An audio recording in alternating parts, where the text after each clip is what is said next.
महापारा बेटा। जी आलम सर, आ जाइए।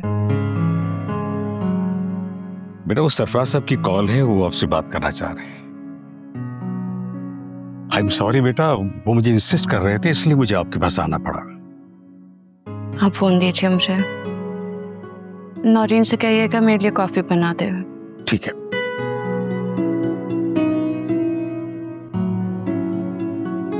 Yes dad.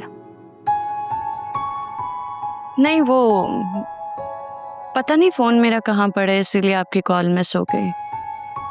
बस पता ही नहीं चला मुझे।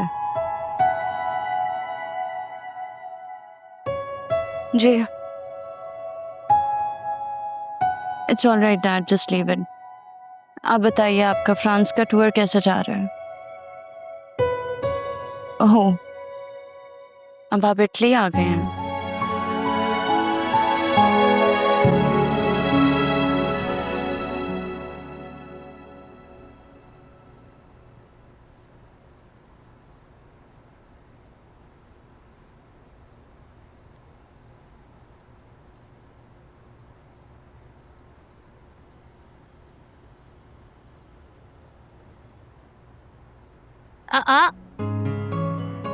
यार अभी 5 मिनट रुक जाती।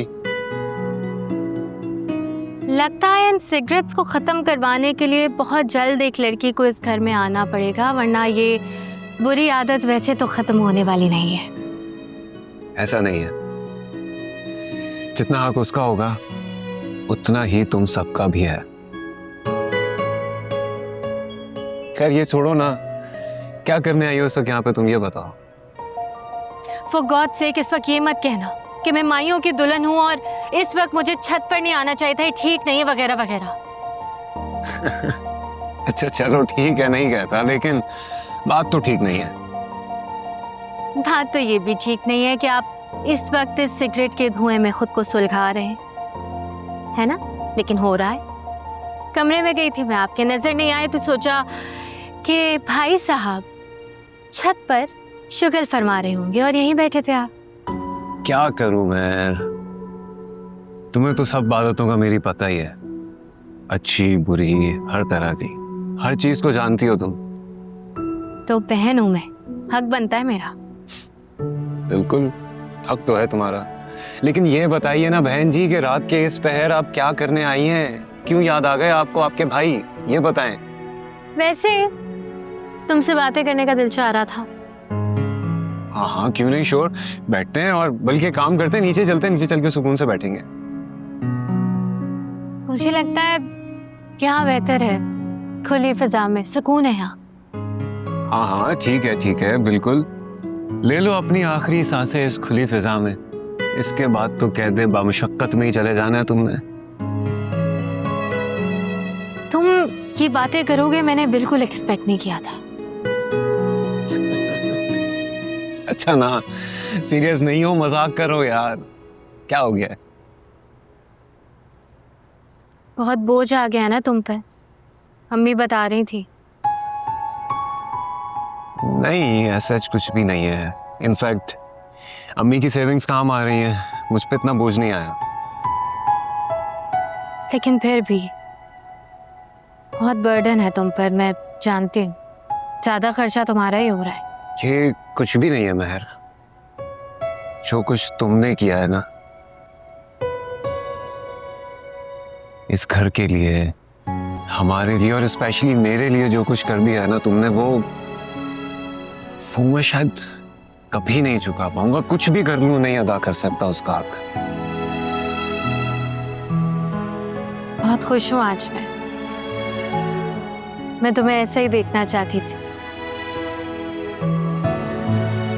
कि मेरा भाई कामयाब हो, इस घर का पिलर बने, और आज सब तुम पर डिपेंड भी करते हैं। तुमने रिस्पॉन्सिबिलिटी ली है, ऐसा लग रहा है जैसे जितनी भी कुर्बानियां मैंने दी थी ना सारी रंग लाई।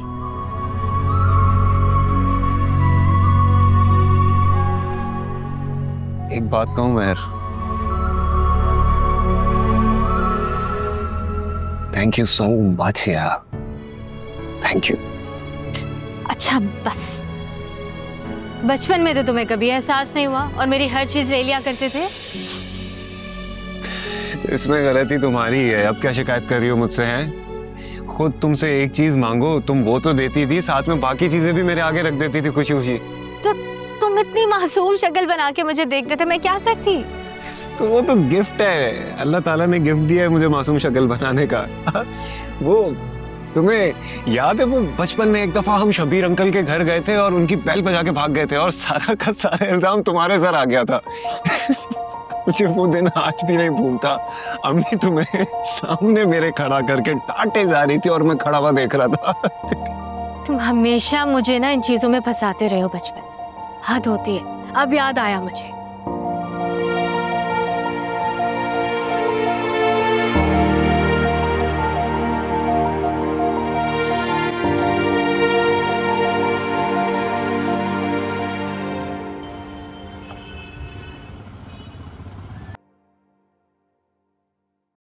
जिया कहाँ रह गई हो? जल्दी आओ, मुझे और भी काम करने तुम्हें मॉल छोड़ने के बाद, देर हो जाएगी।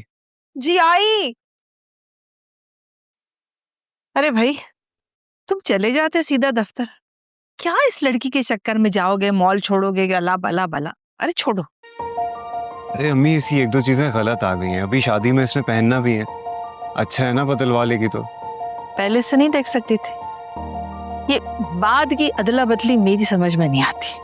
अरे अम्मी, आपको क्या पता कि मैचिंग किस चिड़िया का नाम है? तो वो चिड़िया पहले नजर नहीं आई तुम?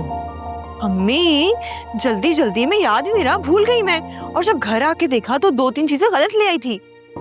तो पता नहीं तुम्हारा ध्यान होता कहाँ है। मेरी तो समझ से बाहर है ये लड़की। एक तो अम्मी, आपको ना मुझसे अल्लाह वास्ते का बैर है। मेरी एक ही बहन है, उसकी शादी होने वाली है। क्या उसकी शादी में भी मैं अपने शौक पूरे ना करूं, ढंग से तैयार ना हूं, जो हाथ लगे पहन लूं? ये सही है? अरे बेटा, मैंने तैयारी करने से कब मना किया? मैं तो कह रही हूँ जिम्मेदारी से काम करो। अब देखो ना, तुम्हारी वजह से अनस को कितनी जहमत हो रही है। अरे अम्मी, नहीं नहीं, जहमत की क्या बात है। जिया के किसी भी काम में मुझे कभी कोई जहमत नहीं होगी।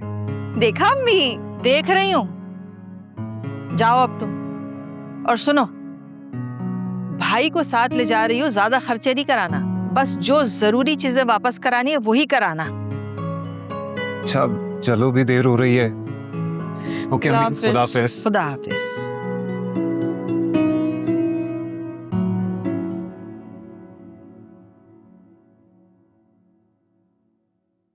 अम्मा, क्या सोचा आपने? किसके बारे में बेटा? अरे अपने बेटे के रिश्ते के बारे में। आप तो बिल्कुल अनजान बन गई हैं। बेटा, उसको अपने दिल से निकाल दो। जिस गांव जाना नहीं, उसके कोस गिनने का क्या फायदा? मैं ऐसा नहीं हो सकता अम्मा। मैं शादी करूंगा तो सिर्फ जवेरिया से करूंगा, वरना नहीं करूंगा। और उसकी शादी किसी और से होने भी नहीं दूंगा। नहीं, ये जज्बाती बातें किसी नुकसान का सबब बनती हैं। वो लोग कभी हामी नहीं भरेंगे। और मैं हूं ना, तुम्हारी माँ भी जिंदा हूं, तुम्हारे लिए बहुत प्यारी दुल्हन लेकर आऊंगी। तुम एक पल में ना उसको भूल जाओ। यही तो मसला है अम्मा, मैं उसे भूल नहीं सकता। मेरे बस की बात नहीं है, वो रच बस गई है मेरे अंदर। अम्मा, उसे मैं दिल से नहीं निकाल सकता। ठीक है, मैं चली जाऊंगी रिश्ता लेने के लिए। अगर उन्होंने इनकार कर दिया तो मैं किस मुंह से वापस आऊंगी? अम्मा, उनको कहिएगा कि आपका बेटा उनकी बेटी को बहुत खुश रखेगा, ख्याल रखेगा, रानी बना के रखेगा। हाँ, जैसे कि मैं बोलूंगी और वो उसी वक्त हाथ पकड़ा देंगे अपनी बेटी का हमारे लिए। बस आप रिश्ता लेकर जाएंगी और हाँ करवा कर ही आएंगे। तो तुम्हारे कहने से क्या होगा बेटा? वो हमारा दिया हुआ नहीं खाते जो 1 मिनट में मान जाएंगे बात को। मुझे कुछ नहीं पता, बस आप वहां रिश्ता लेकर जाएंगी और हाँ ही करवा के वापस आएंगी। बेटा, तुम तो बिल्कुल ही दिमाग से पैदल हो गए। अरे ऐसा दुनिया में कभी भी नहीं होता है। दिलों के मामले में ऐसा ही होता है। तो ठीक है बेटा, तुम अपने दिलों के मामले के बारे में सोचो, मैं अपने पेट के बारे में सोचती हूँ। फिलहाल तो मुझे बहुत भूख लग रही है, मैं तो खाऊंगी भाई।